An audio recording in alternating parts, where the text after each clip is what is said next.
Kristen Ryan is a fine art landscape photographer and educator with a profound passion for capturing the world's beauty. Her heart is deeply connected to the enchantment that arises when dedicated nature photographers unite. Kristen's Women's Capture Magic retreats are a testament to this devotion. She believes that women like her yearn for the opportunity to explore, create and forge connections with like-minded individuals. For Kristen, photography in nature instills a profound sense of tranquility and serenity.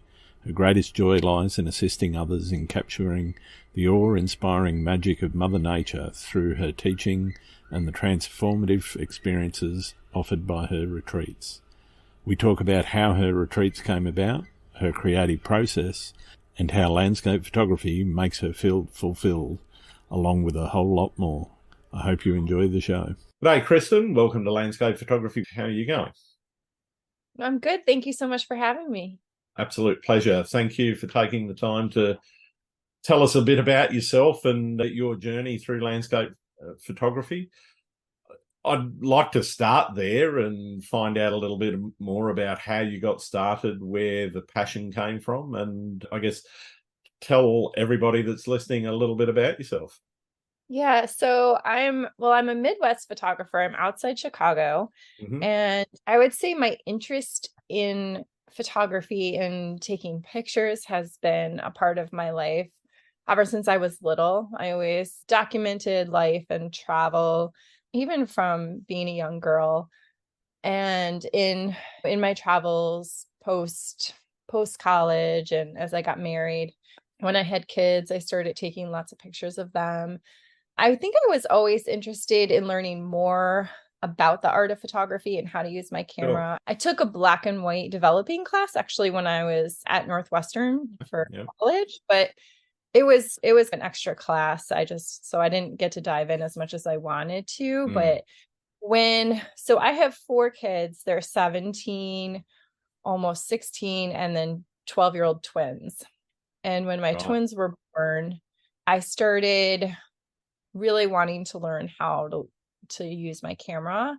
And so that's around the time when I decided to take a class and actually figure out what all the buttons do, what the menus are, and how to flip out of auto, which was really enlightening. Since then I realized, oh, that's why like my child running was blurry when the shutter speed was 1/40, and I'd get some good shots, but it was very accidentally. And so I started learning how to use the camera. I just fell in love with it. I felt like so excited to be learning something new and to be creative. And I had 4 little kids, so it was excited to have something for myself. It was pretty quickly after switching over to manual mode and learning that I took a trip out to the Tetons probably about 9 months after I started really immersing myself in photography. And I left the kids at home and I just got to really immerse myself in the nature, mountains. And that's when I think I would say that my switch was turned to take me down that road to landscape photography. That was just like, I think I always loved nature and I loved being out in the Tetons. That's a place I've been going since I don't remember my first trip there because I was so little when my grandparents had a home there. And so being there, I think with my camera, actually knowing what to do with it was one of the most amazing weekends that I've ever had. And it just started my journey into moving towards landscape photography. Fantastic. Yeah, my kids got me switched over off of auto, but once I got there and got out in nature, that kind of took me down that landscape and nature path. So, yeah. So was that where it started to become an art for you as opposed to a means of recording what you saw? Yeah, I think so, because I always really enjoyed documenting and being creative. And I always had a vision with my kids of what I wanted to capture, but didn't know how. I'd know when I got it, but I didn't really know how I got it. And then with the landscape photography, that it did. It became an art for me, and it became an expression of myself and my true awe at Mother Nature and the world Yeah. around me. And that, I think that was one of the things, is I did know lots of people photographers that also took pictures of their kids, and Yep. I still did that, but it became the nature became that was just for me. I didn't need a subject that had to cooperate. No, my kids didn't have to be part of my photography, of my Yeah, art. they don't look out of shot when you don't want them, and they don't Right. move if you don't want them to. They started wearing like dirty, non-matching fluorescent clothes, and they're still my kids and I love them. But yes, it really became my own way of expressing myself and Yeah. seeing myself in the beauty around me. And I think it got me out into nature more, Mm. because the that kick to take my camera out and create also got me out there, which I Yeah. think really good for me. I don't know. I think for a lot of people, it's a little bit of an escape when we get out there and all we think about is the nature and in that current moment, instead of what we did yesterday and what we have to do later. And when Yeah. your mind, Who's been fed and who hasn't? And right, exactly. sure. I That's really helpful because it brings me right into the present moment. I don't worry about things. I'm only thinking about what it is that has my full attention Mm. in front of me, whether that's the grand scene or something more detailed. And Yeah. I love that. Yeah, So, fantastic. I yeah. guess a lot of photographers talk about getting into that flow state. How does that sort of work for you? Is it something that you find really easy now to flip into, or is it something that always takes a little bit of time? For me, I feel like it's much easier when I travel.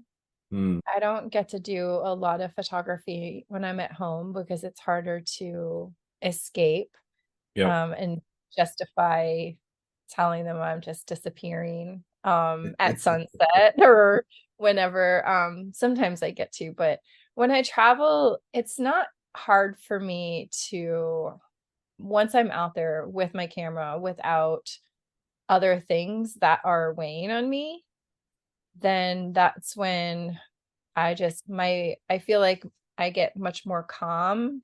Mm. Also with that sense of excitement. It's like that easy sense of excitement Yep. to just be in nature and with my camera and feel like that is really all I need to be thinking about. And that's Sure. definitely a release for me. And then I just tend to respond to whatever is in front of me that Mm. makes me pause. At home, I find it much harder because I feel like my brain is more weighed down by all Yeah. the things that I maybe could or should be doing. How about you? Yeah, for me, it's a little bit easier because my kids are a little bit older now, but so we're not doing a lot of that chasing around. Funnily enough, my middle child, she's 27 now. Blimey. She actually asked if I was going out this weekend to do a sunrise shoot because she wanted to come out and enjoy the sunrise with me, which happens occasionally. They certainly don't always ask, and they don't always want to come with me at Yeah. ridiculous o'clock. Yes. None of mine ever asked to go out for a sunrise with me. That is definitely not something they're Yeah, interested in doing. what you mean? Get up at 3 a.m.? You're joking, you know? My daughter sometimes tells she's one of my 12-year-old. I have one of my four is a girl. And sometimes she tells me that she wants to come and be my assistant on my Hmm. ladies landscape retreats. And I tell her, I said, that's a really nice idea, but I really don't think that you would be very happy getting up at really early hours of the Yeah, day. But yeah, it's cute that she's interested. yeah. My kids will always say, "Look, mom, you got your clouds," when there's pretty clouds floating by. So Yeah. I do get the occasional shot sent to me saying you would have really liked this sunset or something. There's a nice sky. And it's yeah. usually when I'm doing something mundane like mowing the lawn or whatever. Yeah, I was napping on our most recent trip when we got to like a new spot and it was raining and I was really tired and I had to take a little nap. And when I got up, my son goes, "Yeah, there was this one moment that you would have really liked the light and you would have wanted to take a picture," because he said the light was like streaming through the clouds and creating some interesting light. So I thought was interesting that that you would have liked that moment. Yeah, I think it's quite interesting the effect that photographers' work can have on their relations, their family, because I know my wife, she'll come in while I'm editing or something. Oh, that's pretty, or whatever. Yeah. You know, that's about the most praise I normally get, which is fine by me. That's okay. Yeah. Yeah. It's nice It's when not they my market. appreciate it, even if they don't always understand our craziness. Yeah. My husband will definitely be like, "Oh, I really like this one. Why don't you print that one?" Yeah. They don't quite get the obsession, but they get that it's your thing and that it's something that's important to you. Yes. Yes. Which is Yeah. good, right? Oh, So, absolutely. Absolutely. I'm interested in how you motivate yourself, particularly having the family and to actually get out and do things on your own. It's very difficult. I know from personal experience that you've got things to do and people to look after. How do you balance that? um, yeah, it's definitely a challenge. Sometimes I feel like I balance it better than other times. Like I said, it actually does tend to be easier for me when I'm actually out of town Sure. because when I'm gone, I know they just have to manage on their own because I'm not there. So that actually helps me a little bit when I'm able to make the trip work. My husband's very supportive Mm. of me doing so. I do a little bit of travel, mostly in leading workshops for women, and he is very supportive. And my kids are pretty independent when I'm gone as well. So that helps. They've gotten to that point. But I think I have learned it's something that I really need Yeah. and Yeah, right. it it feeds me in an important way when I come back from a trip or even when I do get out at home. One of the reasons it's hard for me to get out at home because I can go out during the school day sometimes, but there is always stuff to do and Yep. I'm a slow editor. So I'm always Right. like, oh, I have all these images that I want to work on already. So sometimes that actually also keeps me from going out as much at home just because like I need more images, like I need a hole in the head sometimes. Oh my God, I haven't gotten to all of these. But whenever I go, I know that I need it.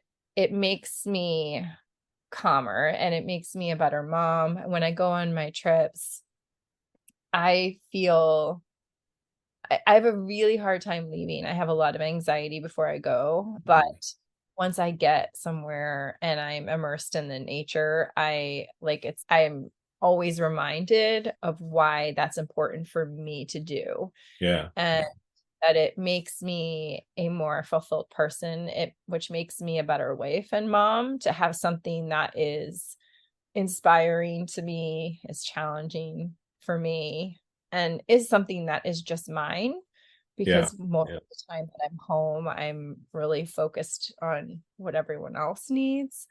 And I think it's so that it just keeps reminding me, you need this, you need to keep doing it. My kids will be grown. My first one's going to go to college next year. They're going to grow up. And I think it's important to keep aspects of myself. Yeah. And I just really need that connection to nature. And when I lead my workshops, I have that connection to people that share my passion. And those connections have become just as important to me as even the photography. Sure. Sure. I think even when I know that it's hard, I know I'm doing the right thing. And I think it's really good for my kids to see that I have something I'm passionate about and to see that I do something that I'm really excited about. and it forces them to be a little more independent as Absolutely. well. Yeah. Yeah. So That's though, great. yeah, but it's not always an easy balance. Like when I plan my workshops, I'm like waiting for my daughter's dance competition schedule and making sure, trying to find out when my son's senior things are. Like my stuff it tends to come after I have, Yeah. which I always like, I'm like, okay, I worked so hard on all this. And I'm like scheduling around a 12-year-old's dance, which seems sometimes silly, Yeah. but I know like they're only little ones, and That's exactly it. You've got to give them the opportunities that they can get when they're that age. yeah. So I just work around that. And I think the other thing is sometimes I feel like I would like to be out more, whether it's at home or traveling, but it does make my opportunities when I am out just that much more valuable. Mm. And I'm really grateful for those opportunities. And I also think it's taught me to see beauty and in a like a deeper way, Yeah. because it's not, oh, I can just go out anytime the clouds look good, or I can hop on a plane whenever. Yeah. I can't. So when I go somewhere, it's, well, whatever I get is what I get, and Yep. The finding conditions are what they are. Yeah. right. And so I think that's taught me to see, definitely to see some beauty in various situations that I might not have, especially when I first started out. So, Yeah. yeah. I'm interested in how you plan. Obviously, you talked a little bit about having to move things in around other things in your life, and I think everybody does that to a certain degree. But are you, in terms of when you're planning your trips, are you thinking about particular places and shots that you want to capture, or are you more thinking about the logistics of getting there and how you're going to, and then you let the photography take care of itself when you get there? Yeah. So for my trips, I have certain places that I might have interest in going. Of course, if I'm traveling with my family, it's very different. Sometimes we go places that or I might want to see as a Sure. photographer, but it goes different with my family. And then I have photography focus trips, which often line up with also leading a workshop. And then I'll give myself a couple extra days, whether it's partly for scouting, partly for my own enjoyment of shooting. Sure, sure. So usually some of it is availability in my schedule. Hmm. Some of it is designed based on when a good time for that particular place might be. When I'm there, when I'm leading a workshop, if there are certain locations that I know people want to see, of course, that may be an iconic location or whatnot, that is something that I plan Yeah, for yeah. them. And there's there's often places that I might say plan to go, say for sunrise or for sunset, or just that I want to spend time at, but I don't usually have one specific shot that I Yeah, right. get. Or sometimes if you go to a place that you want to see an iconic location, I might go and I might take that shot, but Yep. I'm usually, I don't really plan things out to it. I'm not planning things out to a T. I'm more just trying to experience the place and let that guide me. Mm, mm, mm. So In terms of goals, is that something that you set yourself in your photography, or do you think it's important to have goals in your photography? I think it can be good to have goals in your photography. I feel like I had more goals early on. I think I came into my business, so to speak, of leading ladies retreats and teaching pretty organically. I didn't set out to have a business. I just fell in love with landscape photography. I started Sure. teaching an online workshop that developed a community. That the forum I taught on was primarily women, so it developed relationships, and then that led me to wanting to create an in-person experience. And I didn't really have, I didn't have some goal of having a business or leading a certain number of workshops or whatnot. I just followed what I loved to do. Mm-hmm. And I would have a lot of different ideas in my head. And sometimes maybe I could call that a goal. I've had a particularly busy year this last year, both with my kids and some minor health things that zapped a lot of energy. And I took not a, I guess, a step back a little less time online. And just, I had some ideas of things I wanted to do. And I just realized I don't have the energy right now. Yeah. I'm doing my in-person retreats. I have my kids. I have these ideas, but right now isn't the time. And that's okay. Yeah. And I said, I love photography. I love getting out. I love coming back with those moments that made me pause, that took me fully into the nature and appreciating our world. And I think that's my main goal right now. Right. Which seems like weird, but just to keep following what makes me inspired to be out with my camera Yeah. and to take pictures and to share with other people and to connect with them. Okay. And feel like if I keep doing that, that I hope that just keeps leading me in the Yeah. same direction I'm going. And I do have a couple ideas. Just for example, I really have wanted to create a portfolio coffee table book of the Tetons and Yeah. images from there. That's something that I would say is a goal of mine to do. Mm. But I'm not quite sure when I'm going to do it. Yeah. Um, No. I think yeah, I think that's quite a positive way to look at it, though, and recognizing that it's something that's there and that you want to do, but you're not quite ready to do it, or you're not quite sure exactly how to approach it, and working out that approach is necessary in the steps that you've got to take, rather than rushing in to go, oh, I'm going to take all the photos I can of the Tetons and then put them on the table and work out what goes in a book, which is a yeah, way of doing it, but yeah. yeah.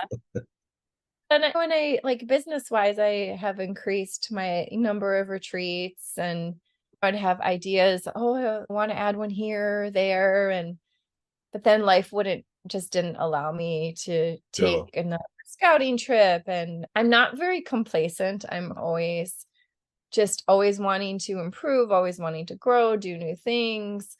But I think that actually I almost set a goal for myself of being a little like more content in Yeah. just where I'm at and allowing myself to just be, which is like hard Yeah. sometimes when you're like, especially when you have wanderlust and you want to go to all the places and Sure. that kind of thing. Yeah, it's probably good for me to just be like, okay, this is good. I'm enjoying what I'm doing and I'm going to keep doing what I love and let it keep leading me Yeah. down that path.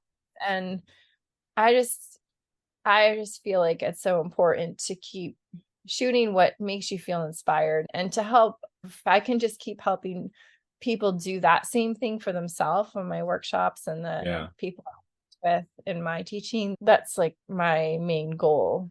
Yeah. That's why we picked up the camera in the That's it. first place.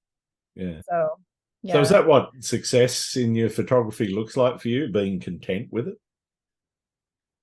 I think being happy and excited by what is on my viewfinder and ultimately when I am on my computer, because sometimes I get back to the computer, I'm like, oh, maybe that's not as good as I Yeah, thought. what you saw on the back of the camera isn't quite what you get on the Yeah. computer, is it? Yeah, although you don't you have those other times where you get back to the computer, like, oh, I didn't think that was good, but I like that. But yeah, I think when you're out there and you look at the back of your camera and you have that when you like take that breath, oh, I love that. I need to edit this now. Yeah.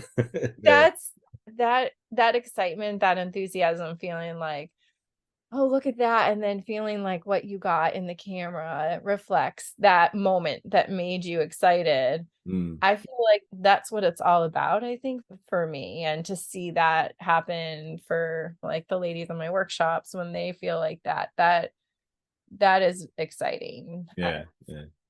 Yeah, I really think that's, That's cool. No yeah. problem. Because I think that's why we take pictures, because we're Absolutely. about what we see.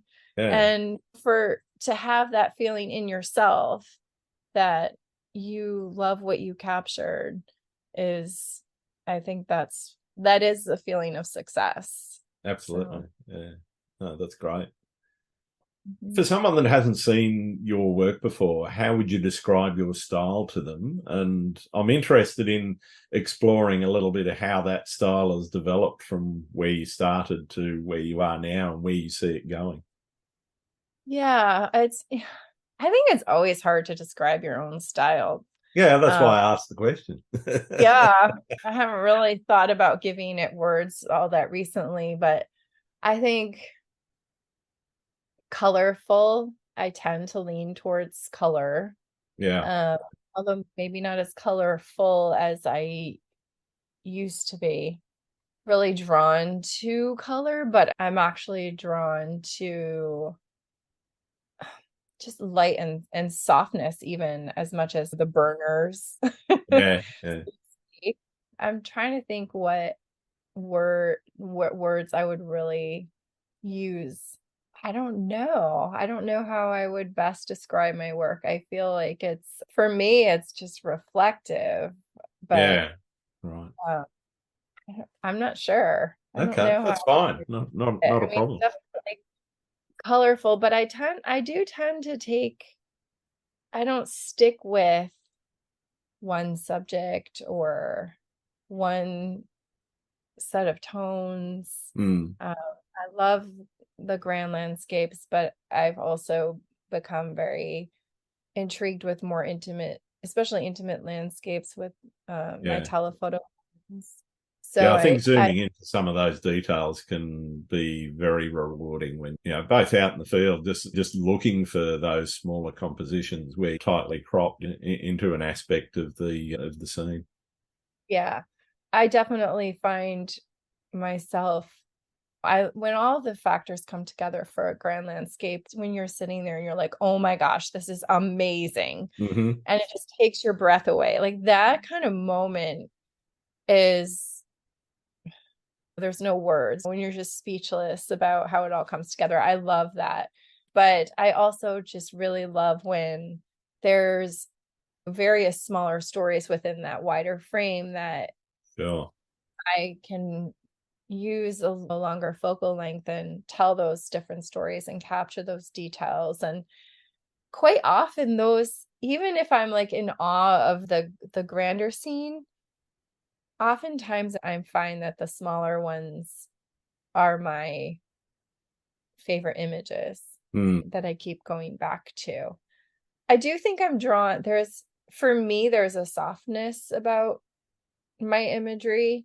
Not to say that it's not in focus, but I think I seek calm and serenity yeah. and a bit of order. I don't think that my images are chaotic. Mm. I think my life is chaotic. So I seek my images to be without chaos and Yeah. with a sense of serenity and softness is not the right word. There's another word that I'm looking that is like in the back of my head, but Okay. that like peace, something like peacefulness, that just that sense of awe and calm about being out in nature Yeah. is Yeah. the way is what I seek to create in my imagery. Yep. And I would hope that that comes across to a viewer. It comes across to me. Yeah, it When certainly comes across to me. My description would be fairly naturalistic, so you're not trying to take things out to bizarre levels that scenes that aren't really there. Though that said, as you said, some of the intimate scenes, the abstraction of the yeah, smaller scene in the grand landscape, I think, is a really good technique for taking the viewer out of themselves and out of the scene and into something that's a little bit, I guess, something that something unseen, something that they wouldn't normally focus yeah, on in if they were standing at a lookout on the Grand Tetons, for example, right, that yeah, vista in front of them, they might see that as an element, but they might not sit down and focus on it. Yeah. Yeah. I think so, definitely. I'm very drawn to using long exposures to whether it's water or clouds, that just that softness, and that that's a technique I love. And I think part of it is that. Yeah, it's that trick of the light that the eye can't do. Yes. Yes, exactly. Yeah. Yeah. How do you balance that desire to create something that's original and unique with Mm. the need to also stay true to the natural environment and the reality of the scene? I think you do that quite successfully. I'm just interested in your take on Yeah, I do think that using a technique like a long exposure, or in certain situations, say intentional camera movement, when I'm in the like a beach type of setting, water, or with trees, I do that sometimes as well. it. I like to use those techniques that maybe will create something a little bit original, because different shutter speeds at different times create a different look that might be somehow unique, or at least unique to my own vision, or is the vision that I'm having in that moment. Those kinds of things can help me, or finding that less obvious part of the scene in front of me. So where light might be hitting, or if there's fog, just finding those spots. And then I do definitely post process to stay pretty true to the scene. I'm generally editing to bring out in me the emotion that I Yeah, felt as I stood there. So with some images that might be less editing than others, but sure. my goal is for it to feel to me, to bring the emotion out in myself that I felt when I pressed the shutter. Yeah. And I see that as being successful if it brings me to that emotion.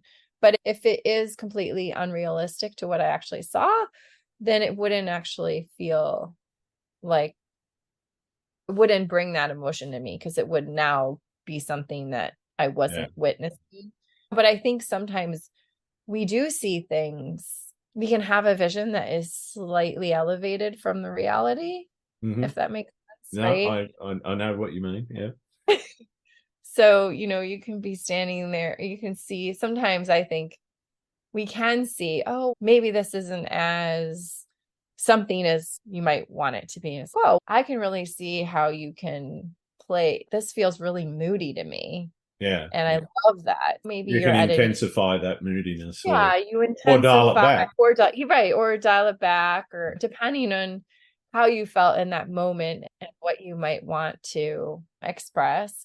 So maybe it's a little elevated or enhanced beyond that Sure. present scene, what someone else might not have felt, but it's how you felt and what you Yeah. saw.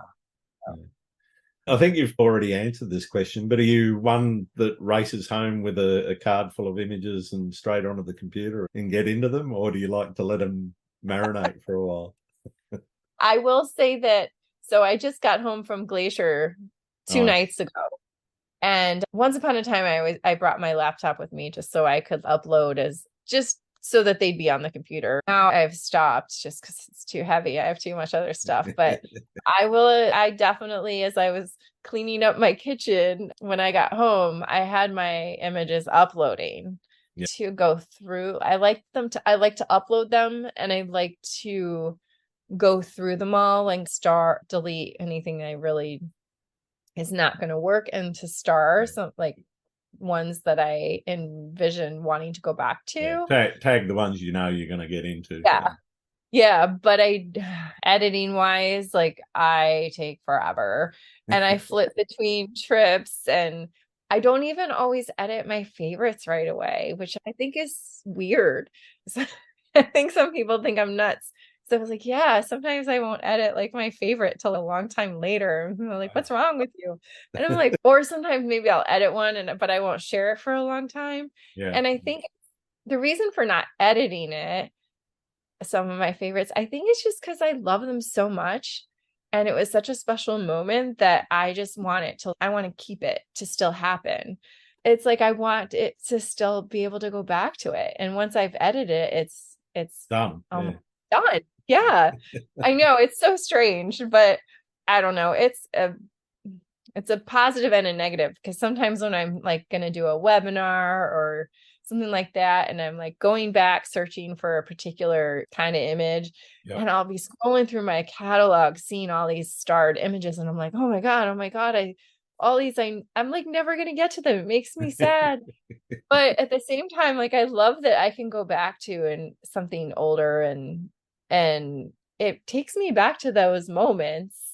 And so I find that, and I don't like to edit the same. I like to mix it up. So I love to edit one from it might be the same trip, but even if I have different scenes, different scenes, even if I have 10 that I really love from one morning, like I will never edit them all at the same time. I just like variety, I think. And yeah, so I definitely take a while, and I tend to be slow. Sometimes it does make me sad because I know there's images I probably really would love edited, and I may never get to them. But I also realize I experienced those moments. Yeah. Even if the image never gets edited and shared or anything gets done with it, I was there, and I spent that time enjoying that scene. And if that's all it was, that's okay too, because really being out there and experiencing it is the biggest part of it. So yeah, right. Yeah. Well, that's cool. But yeah, I have a very big backlog.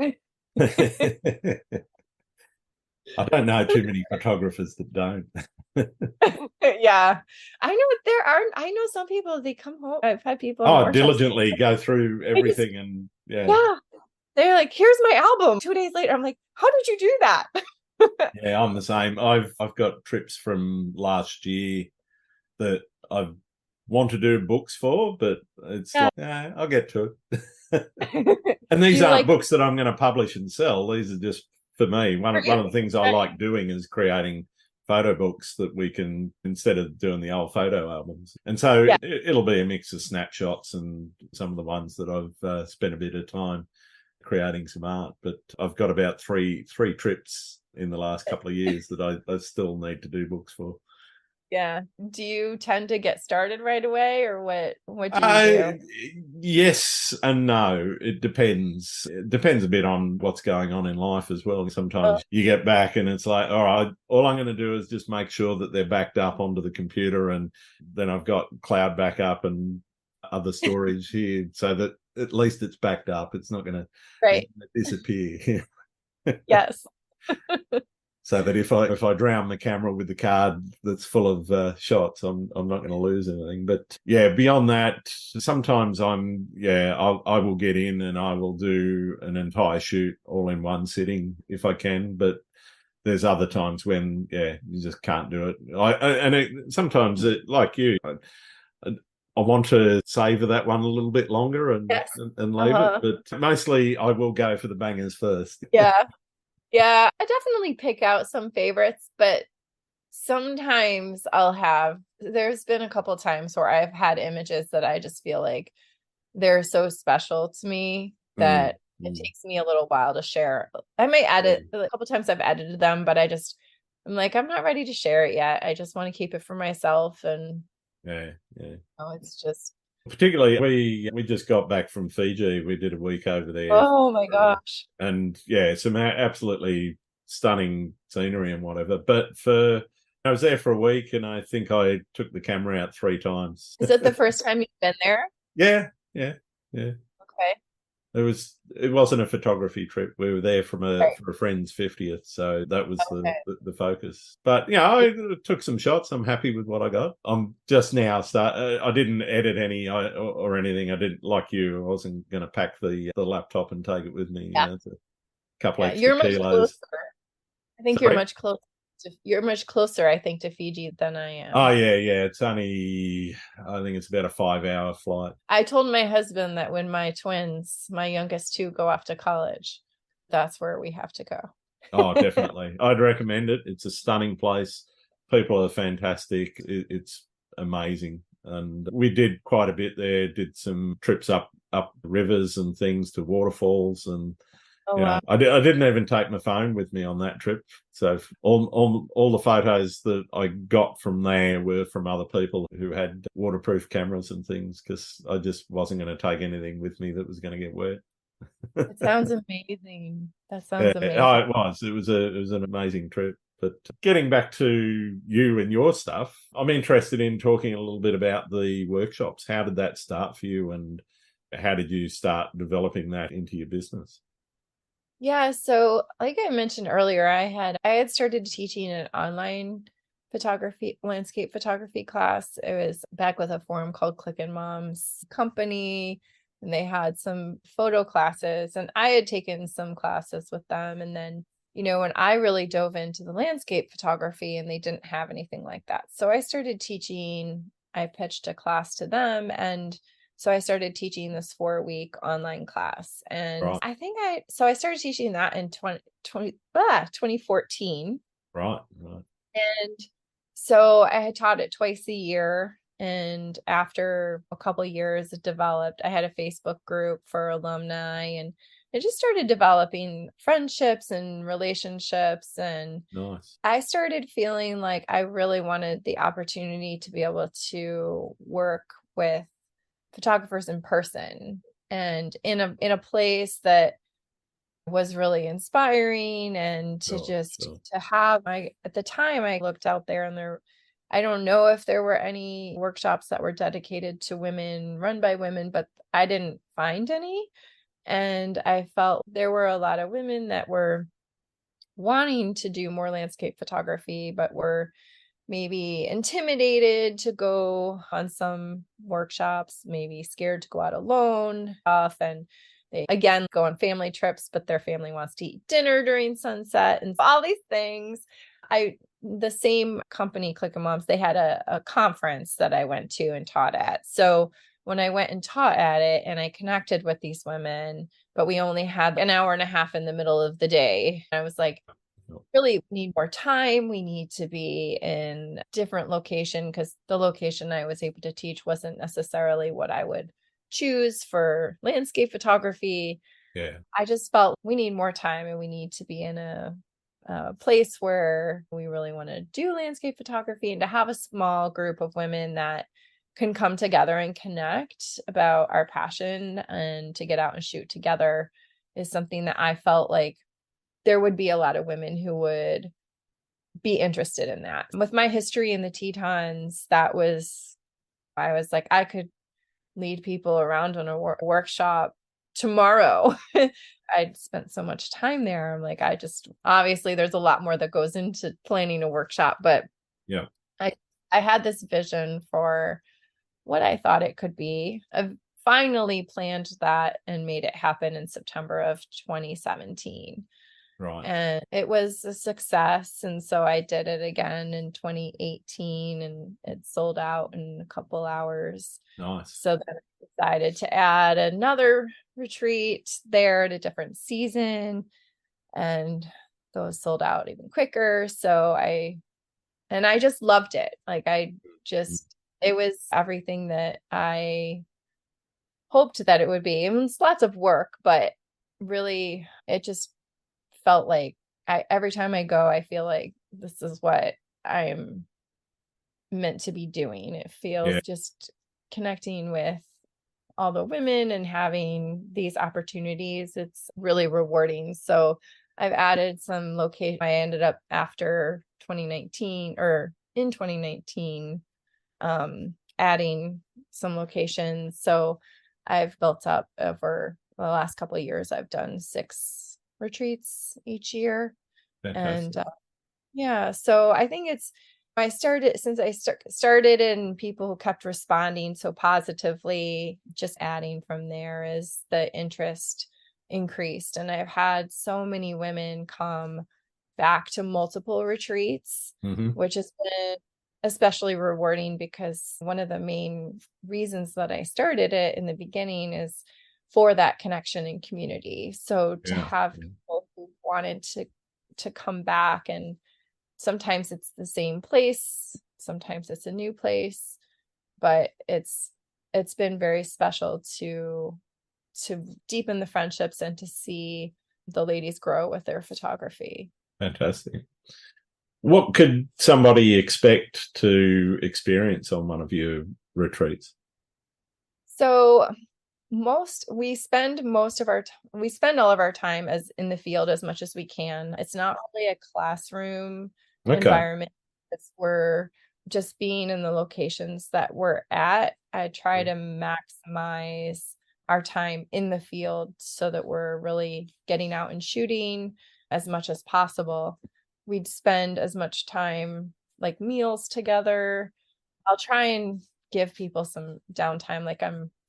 I try to weigh out the whole, let's get as many opportunities as we can while we also take that time to recharge and get to know each other. So we spend meals together, and I find it to be a very supportive community of women. I always come back feeling like the people that I spend time with are the best part of the trip. And that I love the way everyone inspires each other and supports each other. I'm obviously there to help and encourage the women with their photography and anything they want to learn, but I love that they're always willing to help each other as well, because we're all different ways of looking at things. I try to offer lots of different ideas and encourage them as well to explore what it is that speaks to them. I will do as much hands-on helping as possible, but I also like to enable people to explore the scene, their camera for themselves, so that they're really doing the creating and are going to be able to take that to their next experience, rather than not so much, okay, here are your settings, put these in, that kind of thing. And then I really see it as like an opening and a start of a relationship. So I try to, like I said, that sense of community and friendship, and not just, okay, you came, see it. So awesome. That that's the way that. No, it sounds really lovely, and it's fantastic that it's been such a success for you. Yeah, I feel really fortunate. I just came home from Glacier and I had 7 ladies there, and 5 of them were past retreat attendees. A couple of them who've been on several retreats before. And I just feel very thankful to do something that I love so much, to come away just feeling so filled up. I'm exhausted. You can't shoot for 6 days straight and not come home exhausted. My daughter was like, "Mommy, why do you always come home so tired?" But it's tired. Is that the one that wanted to be the assistant? Yes. Yeah. You should take her one day just to give her a go. She would never come back. I don't know. Maybe someday she'll like photography too. I don't know. But yeah, I really feel so fortunate because I feel like it's the best job. Nice. But obviously the Tetons is a place that keeps drawing you back. Are there any others that you just have to return to, whether it's you just haven't got the shot or it's just something that's magical about the place? So the places I currently do my ladies retreats are in the Tetons, Glacier, which Glacier is taking a break next year because my oldest is going to graduate from high school and go to college. I couldn't plan it. I've up in Banff, the Canadian Rockies. I love jagged mountains. They they really speak to me. And I definitely I think you've got to be dead inside not to like them. You know? I think you're right. I definitely had that feeling when I left Glacier this time. Oh wait, I'm not going back next year.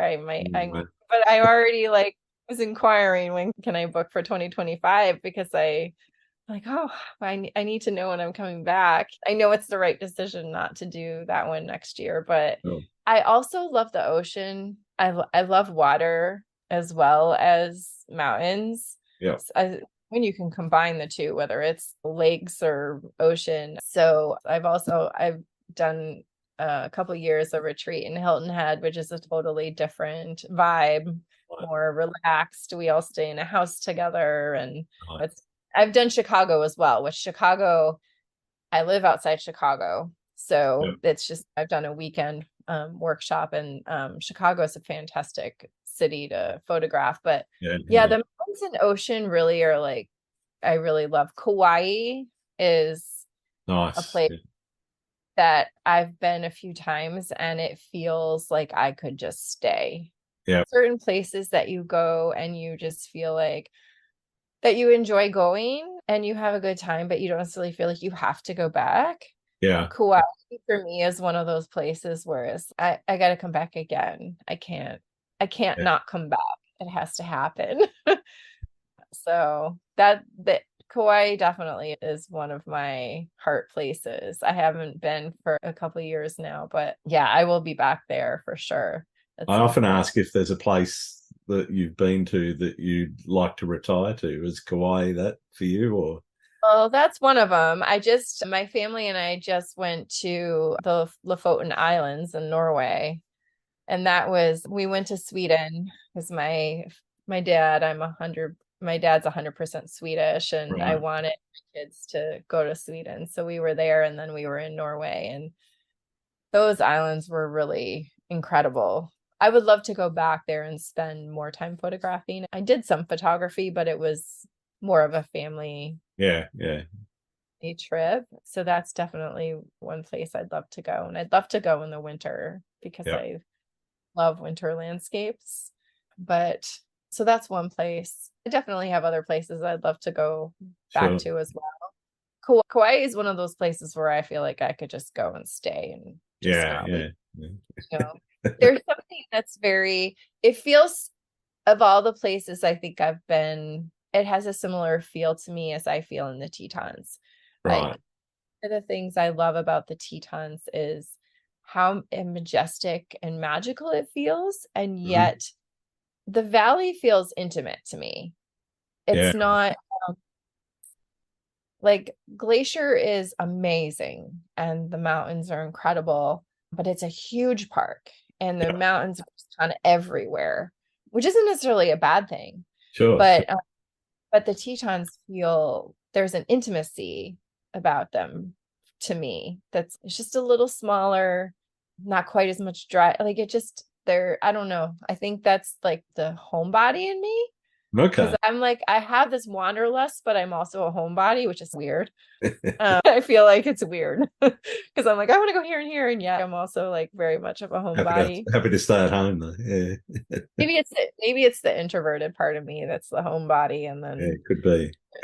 But yeah, Kauai feels a bit the same to me. It feels amazing and magical and yet intimate in a way. So the Tetons and Kauai have a similar type of feel for me, even though they're two totally different landscapes. Sure. What else is still on the bucket list? Oh gosh, lots of places. I'm still trying to get to Iceland. I know, like, that's been a trip. I was like, oh, I've got to get there, and then COVID happened, and still just haven't gotten there. And I really want to go to Scotland. I'd love to go down like to Patagonia, of course, like all these just very majestic landscape areas. Lots of jagged mountains. Yeah, I'd love to go to Fiji. So I love like beautiful blue water as much as I love mountains. I'm like, either one brings me like this real sense of serenity and calm and excitement, where you just like feel like you're taking deeper breaths. I know exactly what you mean. And I really love to go to New Zealand. But I know that some places like that, it's like way too far for me to go until I think my kids are gone. Because even if someone was going to watch them, I would feel like I was too far away. Okay. Yeah. I can understand that. Yeah. But sadly, for better or worse, I only have 6 years, and then they're all going to leave me. So I am not wishing them away at all. If you're lucky, I've still got two living with me. I've got the youngest You? one's 23. So. I don't, my husband's, you got to find a job. Oh, they've got jobs. That's not a problem, but they're still living Oh, here. yeah, he's gonna kick them out. Yeah, he says that, but With that, we'll see what happens when the time comes. Yeah. exactly. Yeah, yeah. Yeah, I don't, yeah, definitely there's certain places I'm definitely more comfortable going with the family or waiting Sure, a little sure. while.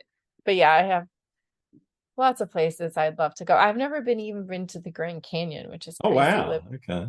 Yeah. Kind of being as old as I am in the US, that I've never lived like I'm grew up on the East Coast, Yeah. Midwest and East Coast, and then I've been in the Midwest since college. But we spent a lot of time going out to the Tetons when I was little, so Mm. some of the other places I didn't manage to get. But I also really love the Pacific Northwest. Yeah. I've Yeah. traveled out like Washington, Oregon, California area. I've traveled some with my family, and it's so beautiful out there. Yeah, definitely. That's one that's definitely still on my bucket list. Yeah. Yeah. Do you have We've done any? Oh, sorry. oh What's your most memorable experience taking photos? gosh, that's really hard just because I've had so many. Hmm.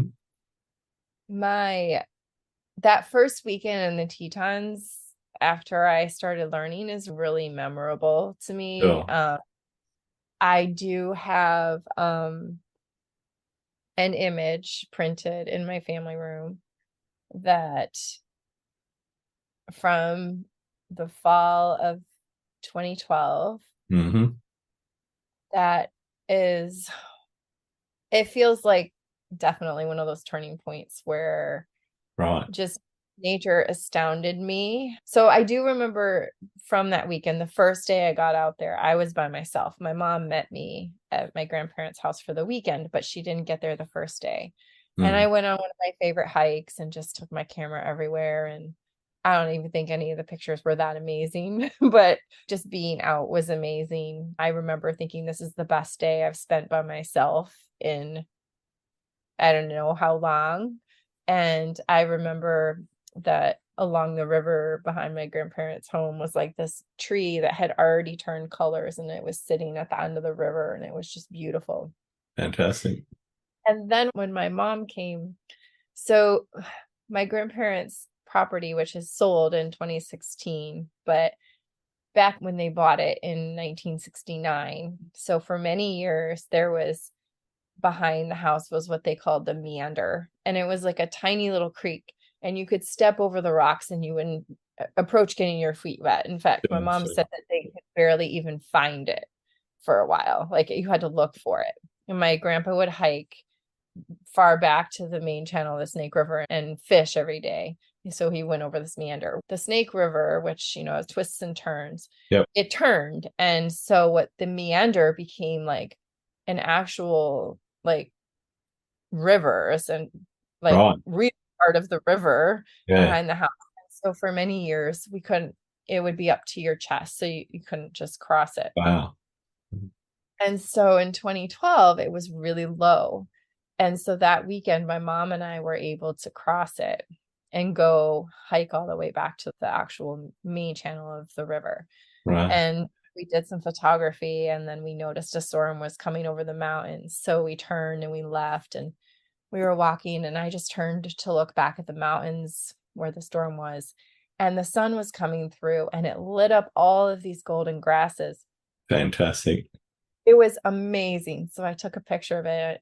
I called it the Golden Meadow, Mm. and it was just so beautiful. So I have that printed large and framed in my family room. So that I have many more memorable moments, and especially doing my retreats and so forth. But that was the first. Yeah. That's what it was, that first real high Nice. of being out and being just totally amazed Mm. by nature and finding that translation into my images. Yeah, So, fantastic. oh, I thought of one other place I have to go back, and that's the Oh, okay. Dolomite. My family and I went to the Dolomites for a couple of days last summer, and Nice. Yeah. that was amazing. Yeah, another one on my list. Yeah. Yeah, we went. I didn't get.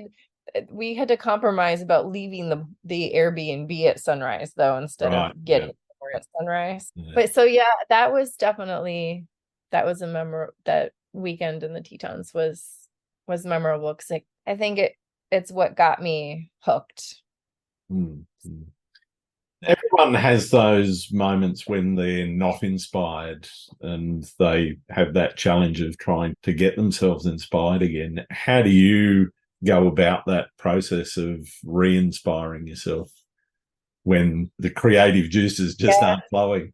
and it's not there. So one of my, I guess one of the things I do is I don't worry about it too much. Yeah. If I'm not feeling like picking up my camera, I just don't for the most part. If I'm feeling that way, I feel like it's usually because I have a lot going on at home. I am stressed about something at home. I have things I need to be taken care of. And I just allow myself to do those other things that Yeah. are needing to be done. And I know that when I get maybe out on my next trip that I will feel inspired again. When it comes to home, sometimes I just kick myself out Okay. and go for a walk. I have, like I said, I really haven't gotten to shoot at home too much, but there's a couple times I'll just grab a camera. There's a pond behind our house. It's just a retention pond, but some I'll see things that sometimes inspire me. Even when I walk my dogs, I'll see like flowers, certain Yeah. Right. patterns of flowers, and I'm framing things in my mind. Sometimes I feel like that really helps when Mm. you're not actually trying to take pictures. Yep. Yep. That I might see something that and it feels inspiring to me. And sometimes I don't have the opportunity to actually put my camera up to it, but I think that can make me feel inspired. Mm. Mostly I try to recognize that if I'm really not feeling inspired, it's usually because I need to take care of myself in another way, Yep. getting stuff done at home or whatever it may be. Yeah. But I usually have faith that next time I get out traveling, I'm going to feel inspired when I'm in a new place. Yeah. It would be okay, tomorrow I'm going to the Arboretum and I'm just going to take a walk and Yep. that kind of thing. Sure. So, for someone who maybe doesn't have a trip planned, that would be something that I would do. I would just carve out like a morning for myself where I decide that I'm gonna go, or I just grab the camera and walk around my pond. And if I see something great, and if I don't, that's okay too. Yeah. I tend to just respond to things that I see rather I'm not like for example, I'm so inspired by people who can take like food photography and Mm. Okay. design it like to look amazing. Yeah. Like I have one friend in mind who she is amazing. She but it's very organized and planned and set up. I'm so not that kind of Not a photographer. photographer. But Yeah. I think it's amazing. I'm more just I might see something out by the pond and be like, oh, I should take my camera there. Or I see it while I'm walking the dogs, Right. and that's how I respond. But mostly I just think if we're not inspired, there's probably something else we have to do for ourselves. Yeah. Or that's Absolutely. for me. I feel like if I'm in the right mindset, I will probably see something that inspires me. Mm-hmm. But if I'm weighed down by busyness or routine or worries of something, then I'm less inspired. But sometimes I do kick myself out to say, because I know that if I get out there, then it can help me if I'm in a less than ideal emotional place. Sure. But What do you see as being the biggest challenge facing photographers right now? probably just the fact that there's imagery and photographers everywhere, like on the Hmm. internet. I think it's hard to keep out the noise. Yeah. Yep. And of course, I know I haven't engaged in a lot of the chatter, but just all the AI, and that's always been how much do you edit and how much you don't, and Yep. how much is real, and just everyone's opinions in all regards, right? Whether Yeah. it's Yeah. what you do in post processing and how you do things and listening to what other people think. And I think that's definitely one of the biggest challenges. And especially because I think the more we learn, the more we are harder on ourselves and the more Definitely. we Yeah. seek everything to be better. And I think that's hard because I think it can often lead to being less than satisfied or happy with Mm.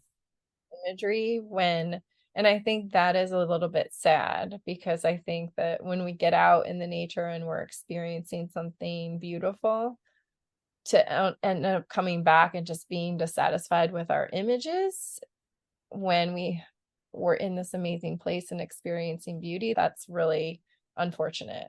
Yeah. Or to Definitely. you know, to feel like you want to love something, but then let those outside voices drown out your own Mm. Mm.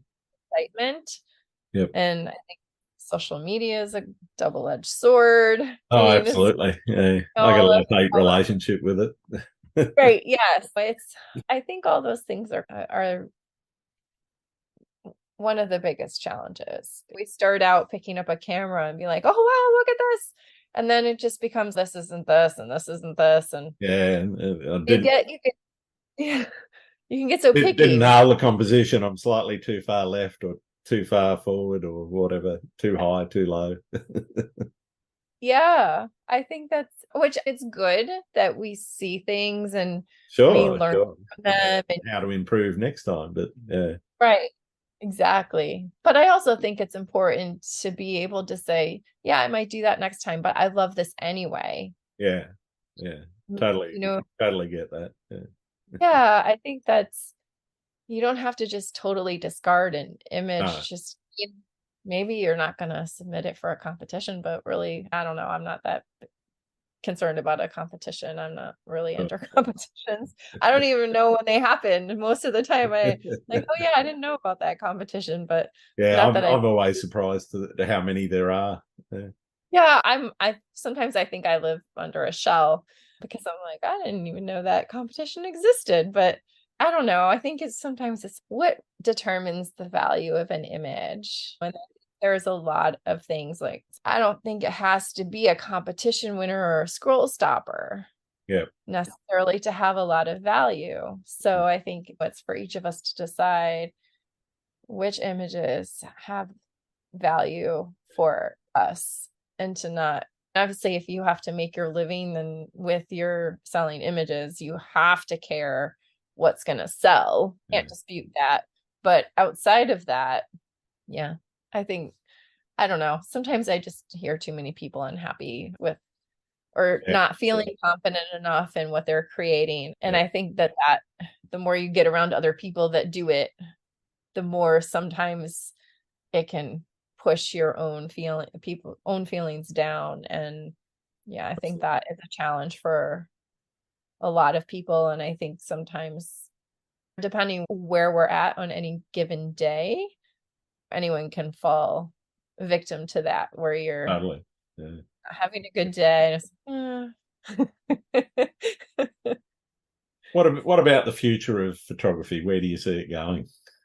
oh goodness, I don't know right now that I really don't know. I hope like with all the post processing and AI creations and stuff, it's hard to know where that's going to take us. And I don't know. I'm not really sure. I hope that there is at least still some kind of distinction just because I feel like there's so much value in the actual experience. than what we Totally. actually Yeah. saw.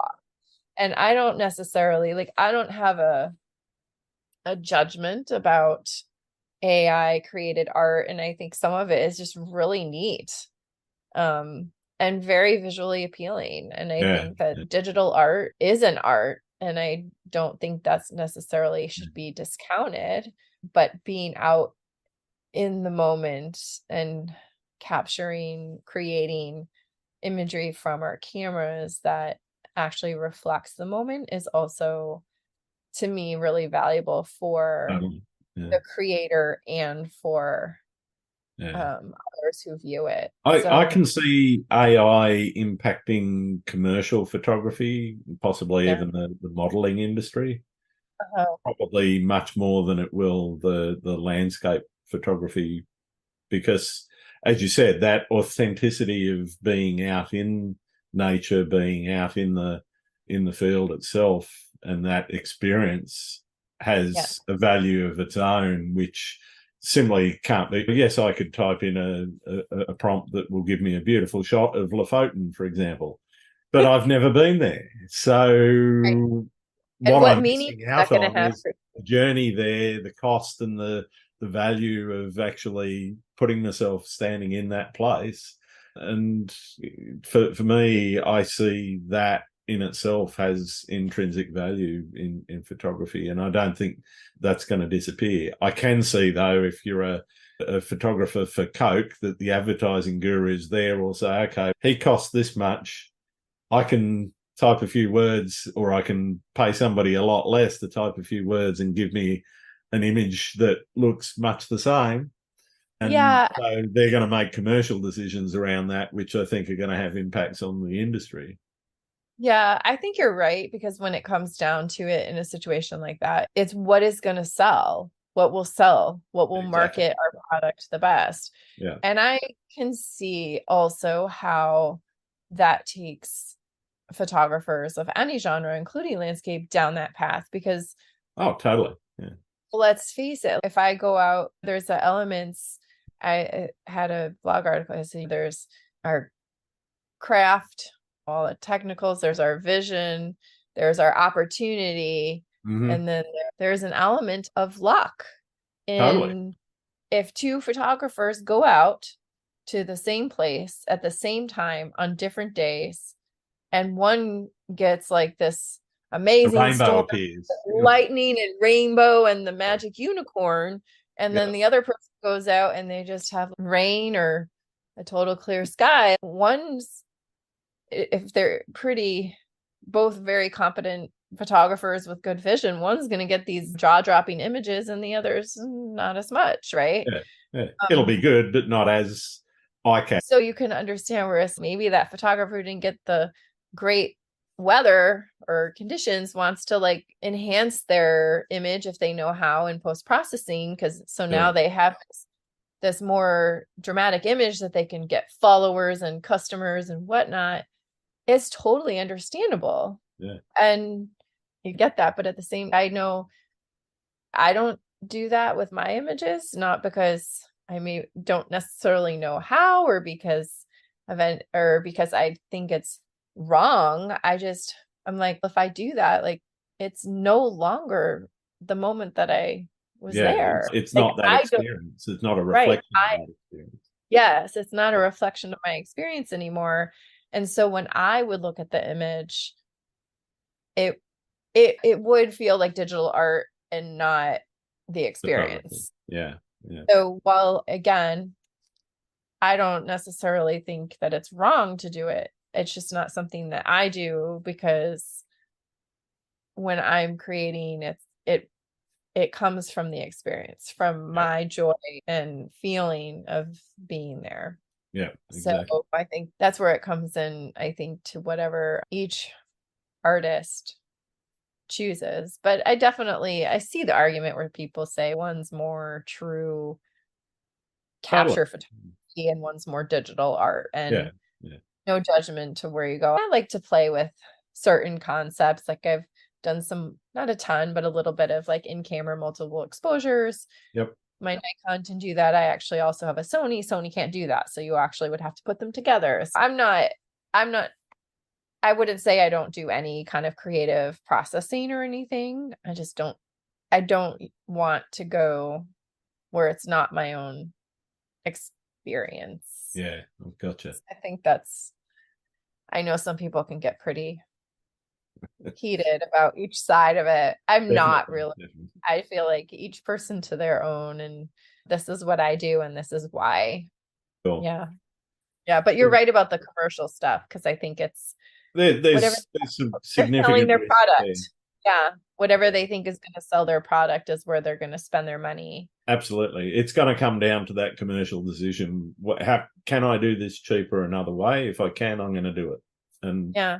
I spent a lot of time in the corporate world, and that's how that world works. It's, cost and profit. And you say, okay, if I can cut money out here, I can make more money over there. Do you do much in terms of like more creative stuff, or do you feel like you I've like to dabbled with go for it? AI. Personally, it doesn't grab me that much. I will occasionally do a composite, or if you're doing things like star trails, for example, Yes.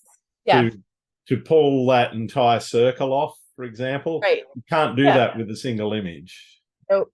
It just doesn't work. So you've got to go through creative editing to make that work. Yeah. So things like that, yes, definitely. Yeah. But it's really, if I feel like playing around with something, I will. I've put a star field where it wasn't in the shot, in a sunrise shot, for example, and it's actually, if you look at the polarity and everything, it's actually looking south when it should be looking north, or vice versa. So I've done things like that, but the key for me is being honest and upfront about that. So if I put that out on the internet, then I've captioned it appropriately, saying this is digital art, it's not photography. Yes, I've taken photos of all of the elements, and it's all my own work, but this is how I put it together. This is how I put it together. It's a composite. It's not a single shot. It's nothing. There's no, the trickery is that I've put it together, as opposed to I've done some in-camera trickery to make it happen. Right. Yeah. And I think it can be fun sometimes to play with those kinds of things. And if nothing else, it teaches you how the editing process works, and it teaches you. I use Photoshop almost exclusively with minimal edits, actually, in Adobe Camera Raw. So most of my processing is in Photoshop. And what it's done is taught me about how to use layers and blending and that sort of thing, where I've used that in what I'd call more pure photography. But it's not about necessarily being digital art versus being photography. Yeah, that makes sense. Yeah. Are there any photographers out there that you think I should be talking to? Oh boy, I didn't think about it.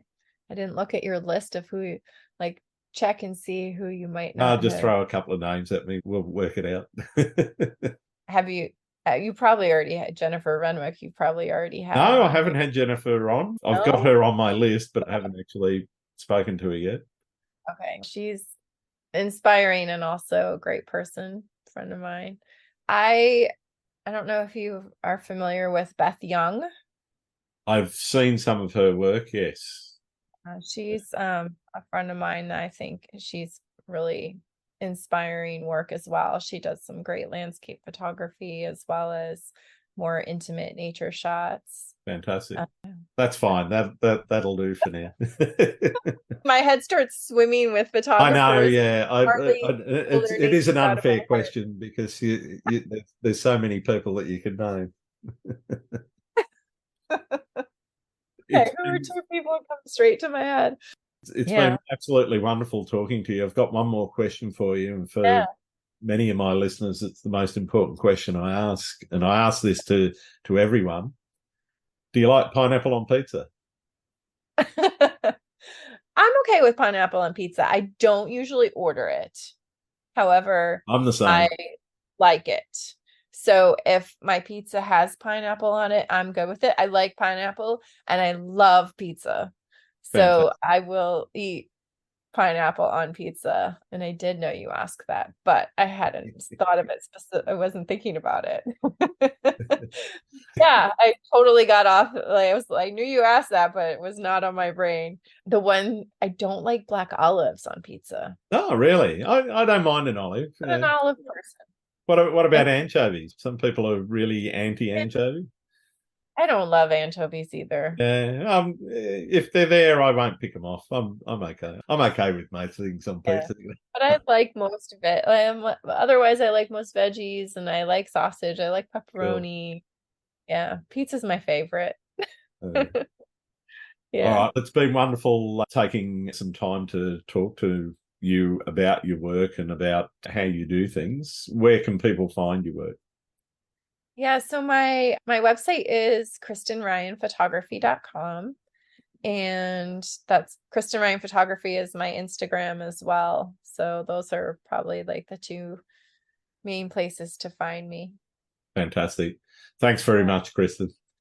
Thanks for having me. I appreciate it. It was fun talking with you as well, Grant. Thank you. Thanks again for listening to Landscape Photography World.